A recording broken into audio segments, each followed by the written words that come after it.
Welcome back to Steve's Project Car Garage. My name is Steve, and behind me is my 1969 Triumph Spitfire tanker. Tonight we're going to be doing a little bit of work on the car, trying to get this rear quarter panel removed. Don't know how successful we're going to be, but we're going to give it a shot.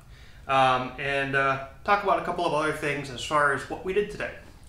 Earlier today, I went ahead and made a trip out to Bradenton, which is on the west coast of Florida, if you're not familiar with it.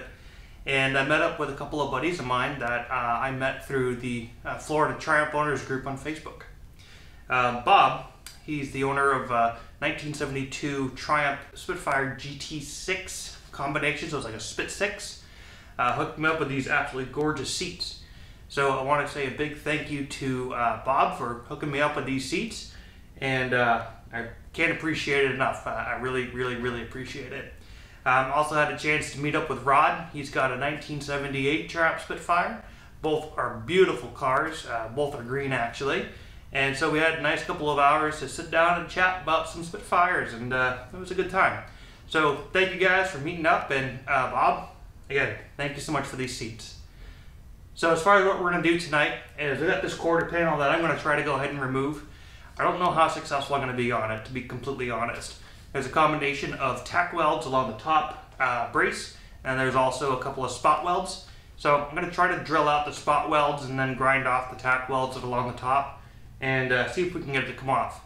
There's a decent amount of panel bond that's holding the panel to the B-pillar.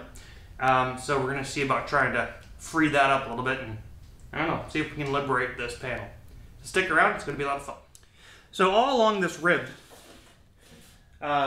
there are a series of small spot welds or plug welds that they may have done, but then they also put tack welds in certain spots. So I went ahead and I bought myself a small 3-inch cutoff tool, and so I tried to cut some of these open, and I was able to do it with a nice thin cutoff blade. But what I'm going to do is see if I can just put a drill on some of these spot welds and maybe just free it up that way. That's probably going to be the easiest thing. But first, what we're going to do is we're going to take my abrasive disc, and then we're just going to remove the paint that comes along here, just to make all these spot welds a little more visible, and go from there.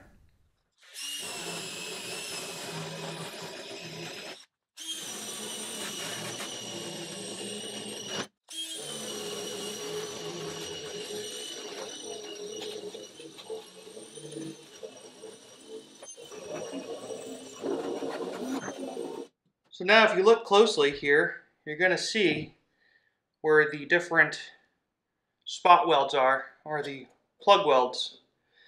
These look mainly like plug welds.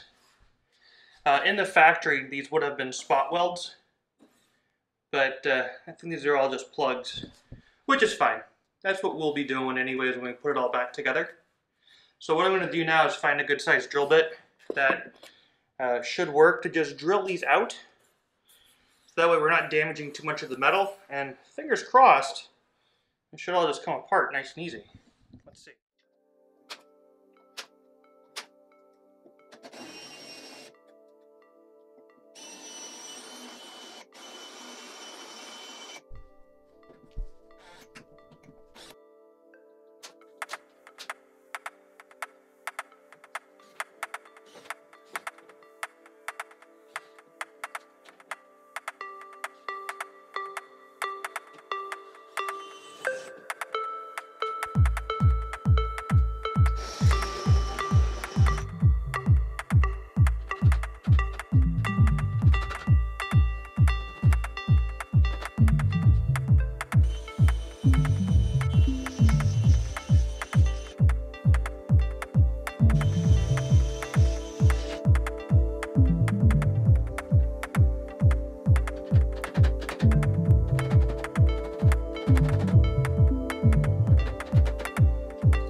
so as you can see, I was able to go ahead and separate the two panels pretty easily.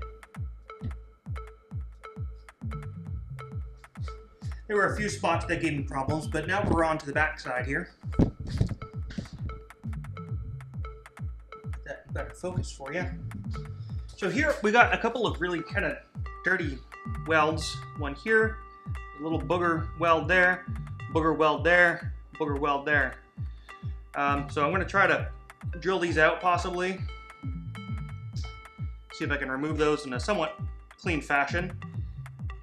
And then there's this seam down here.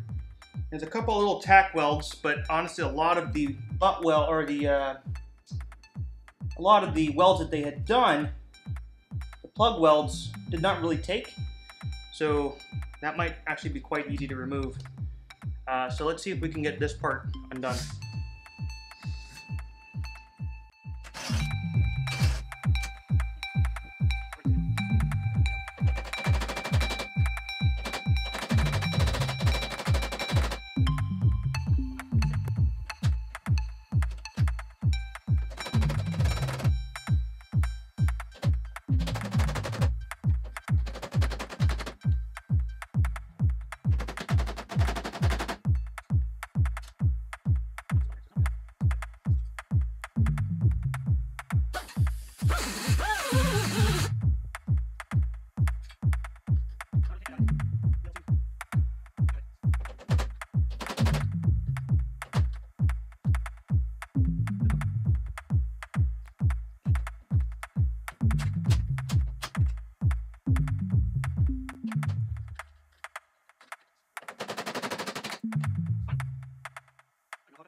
Alright, getting close to being done for the night.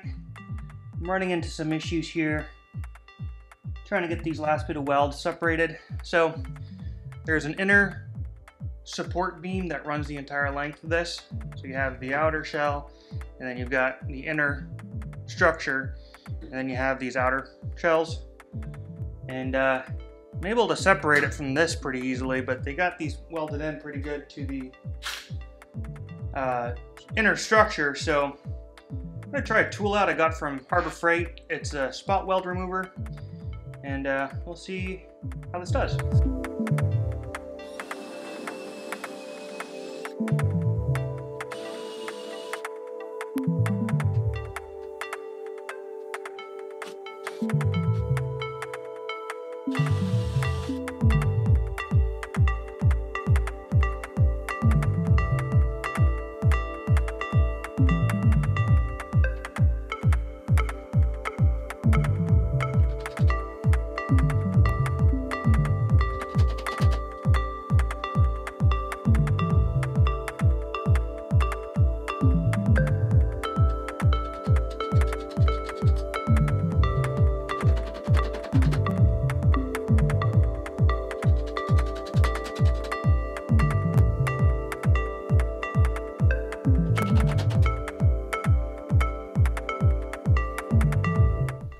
Well, it's 10 o'clock.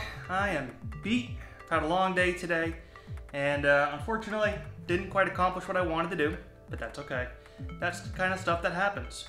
I got to the point where there's a couple of welds along the back that I'm just gonna have to get my grinder out and cut. And with it being 10 o'clock, I really don't feel like rattling the neighbors anymore with all the hammering and everything. So we're gonna call it a night, and we'll pick up next time and see if we can finish getting this off. We're almost there. There's just a couple of small more welds, but there's about a section about this big of just straight bead weld, and that's going to take a lot more work to try to get off than what I've been doing so far.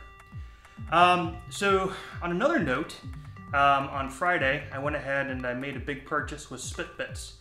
I went ahead and spent about $1,500 on new sheet metal. So I know I've been going back and forth in these floors a lot, but I decided to go for it. So I'm going to be replacing the heel board, the floors, the strengthener panel, the lower A post, and a bunch of other stuff. So I've got a whole lot of sheet metal coming, which is going to mean a whole lot more videos. So definitely, if you haven't done so already, please hit that subscribe button, smash the like, hit the bell so that way you get notifications. And it lets me know that you guys really like what you're seeing. So I really appreciate you guys all tuning in again tonight. I hope that y'all have a great weekend, and we'll see you in a few days. Cheers.